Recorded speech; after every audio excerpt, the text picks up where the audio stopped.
La majorité des Africains sont aujourd'hui chrétiens et musulmans parce que les Européens chrétiens et les Arabes musulmans sont venus faire la guerre en Afrique et ont gagné.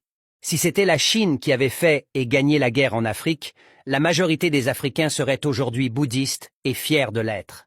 Accepter ces religions imposées est donc une preuve de soumission, d'acceptation de la défaite.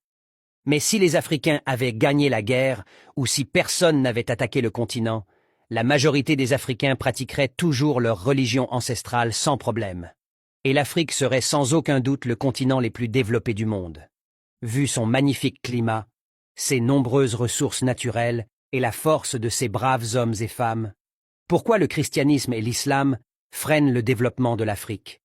En fait, le peuple africain, pas habitué à ce style de croyance, ne maîtrise pas ces religions. La majorité ne distingue pas la fiction de la réalité. Ils ne savent pas ce qui est au sens propre et ce qui est au sens figuré. Alors que les Européens et les Arabes pratiquent ces religions sans problème avec une certaine organisation, ça va dans tous les sens en Afrique.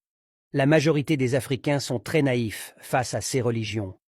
De nos jours, l'Afrique est considérée comme le continent le plus religieux, au regard du pourcentage élevé de croyants. En fait, les élèves ont dépassé les enseignants. Voici la preuve de la naïveté de l'Afrique. 1. L'Afrique est le seul continent où on trouve plus d'églises et mosquées que d'écoles et d'entreprises. On est les seuls à penser que la religion est plus importante que l'éducation, l'emploi et le développement économique. 2. Ces lieux de prière sont 100 fois plus fréquentés que les bibliothèques, les laboratoires.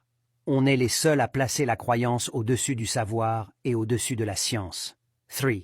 Les pasteurs et les imams sont de loin plus nombreux que les médecins. On est les seuls à faire passer la religion avant la santé. 4. Les Africains sont encore les seuls à faire passer la religion avant l'agriculture. 5. Quand les Arabes et les Européens ont un problème, ils trouvent une solution, et quand nous les Africains avons un problème, on laisse à Dieu. On est les seuls à abandonner nos problèmes à Dieu. 6. Presque tous les continents se protègent avec l'arme nucléaire et les Africains se protègent avec Jésus et Allah. Sommes-nous les seuls à faire confiance à ces dieux? Bref, en observant, en échangeant avec la population, on se rend rapidement compte que la religion passe avant tout sur le continent.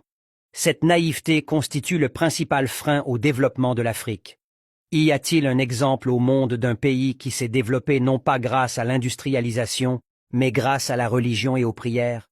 Quel est le retard qu'un individu accumule durant toute sa vie de tout le temps passé à prier et non à se reposer et se cultiver? À quoi servira de penser comment l'Afrique va se développer avec des gens aliénés et bornés qui ne pensent qu'au paradis? Qui pense que le bonheur c'est au paradis romain juif ou arabo-musulman? Ça serait une perte de temps. C'est comme ne pas faire la vidange d'un véhicule et se plaindre de l'état du moteur.